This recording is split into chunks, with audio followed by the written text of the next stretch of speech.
Hello and welcome back to the studio and part 2 of my painting Grey Mountain, originally by Bob Ross. In this section I'll be painting foothills, fir trees, bushes, reflections. Is there no end? Well, sit back and enjoy this short video, but be sure to watch all of it. There are lots of tips and tricks throughout. Happy painting, people.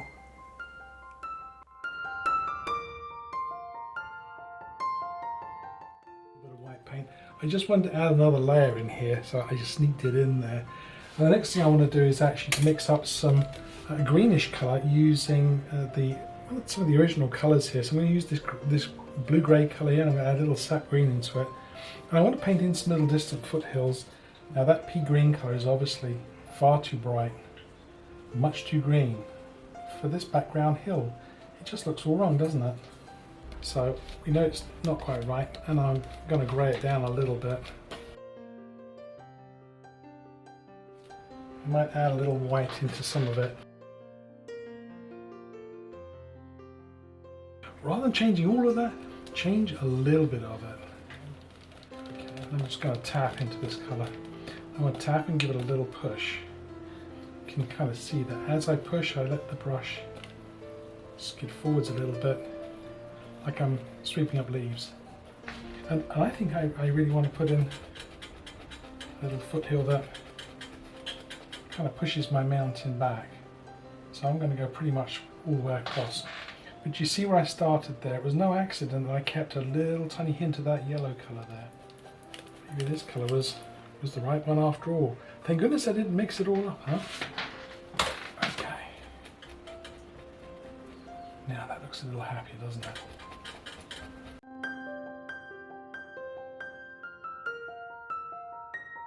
So there's what, 1, 2, 3, 4 layers in there already.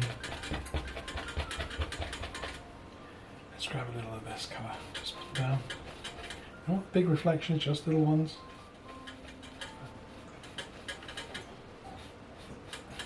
And don't go pulling it down and pulling it down and pulling it down. It'll just get really muddy and mushy looking. That's it. And I do that. So I put a little bit of liquid white there, and I'm going to just use my knife just to tap in to get a little bit on the edge. That's a little bit too much there, but let's see what happens.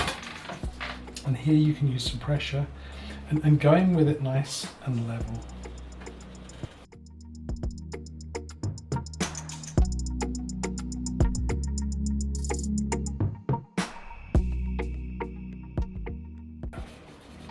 It's a little fluffy edges. I'm just going to rub those out with my knife. Just push them down to the painting and just rub them out. And add another couple of little bits of land through here. Just another couple of little bits of what do you call foothills, that's the word. And I'll do that off camera, and then I'll bring you back and we'll drop some fir trees in. So this is where we are with our painting so far. A great looking sky, a nice looking mountain, and some mid-ground. But now, time to move on to the foreground. I'm going to have some fir trees in here which will tidy up these ends.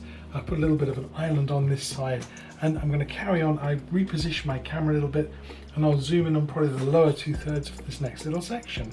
So, hold tight, let's zoom in again. And one of the questions I get asked quite a lot is, what am I painting on? What is my palette?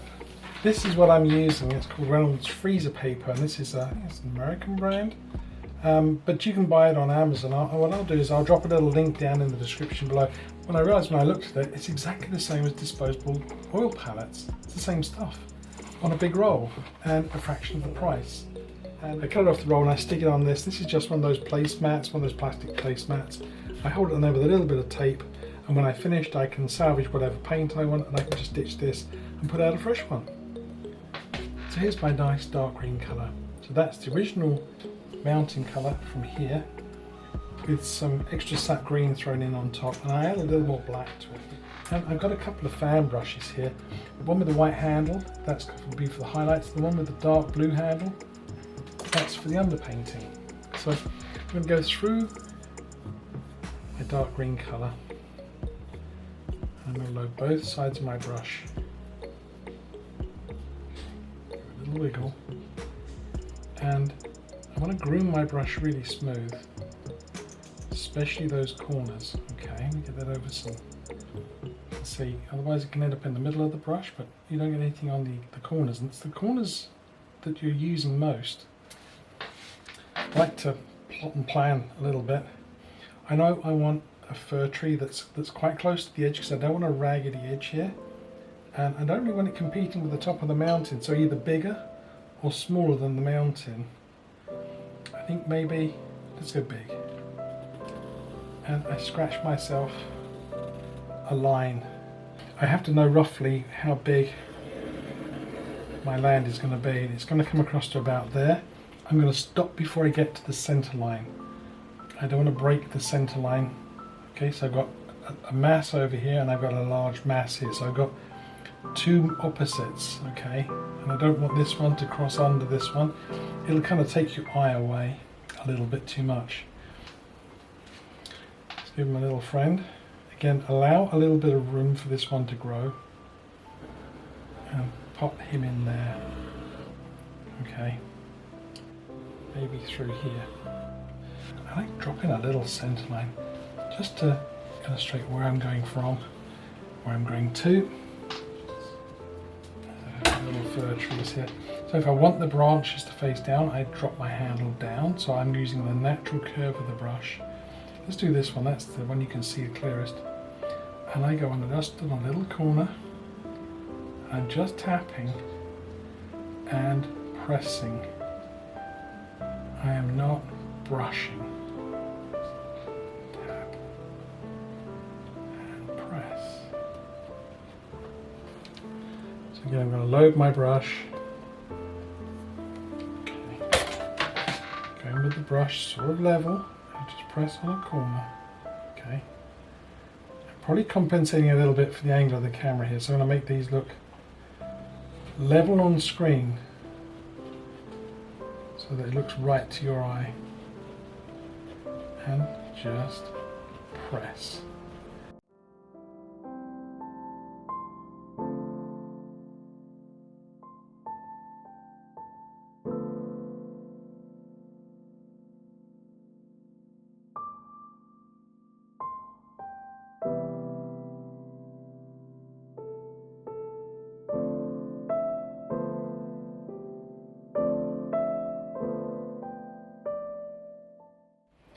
Rounded side towards me. See what I'm doing? I'm pulling my brush through the paint, rounded side first, and I'm leaning the handle back a little bit when I do this, and I press it into the paint, and I want to create a texture.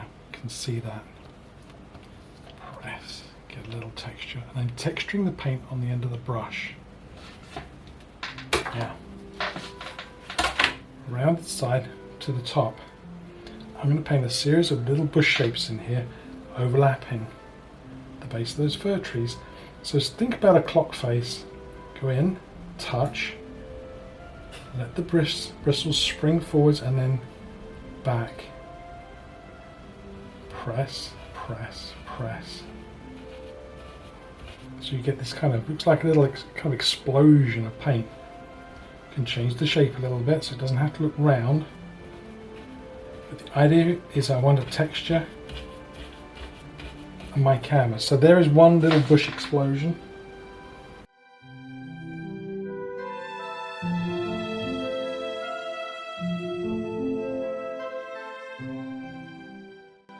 Texture it. What I'm not doing though is I'm not letting the brush just brush to skid. I'm pressing and off, press and off. I'm going to start off this time. I'm going to have my brush rounded side towards me, and I'm going to go through and I'm going to press, and I'm going to let my brush open up. Remember what I showed you? Press and open up. And the end of your brush wants to be really nice and open. If it's all smudged together in a big thumbprint, then that's what you'll get. Your painting will look like what the brush looks like. Rounded side at the top, and I'm going to go just outside the dark shape here, so don't stay inside and leave a little dark edge. I'll be going just a little bigger than the shape of the bushes, but reload quite frequently, and you can see that, as opposed to being quite harsh when I did it before, I really pressed on. This time I'm being super gentle, not pushing too hard. And I go back in and add some more highlights. I leave a little shadow, don't fill it all up. And there you go. It looks like I got the back of the bush and a little bit facing you. Let's add some more.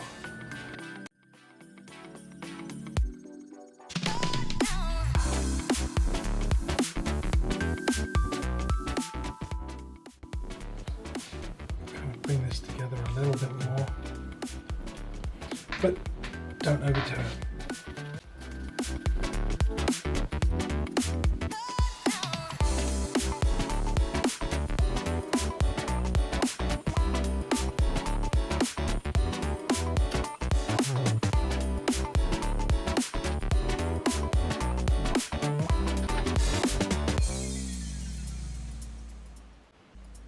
So here's my finished painting.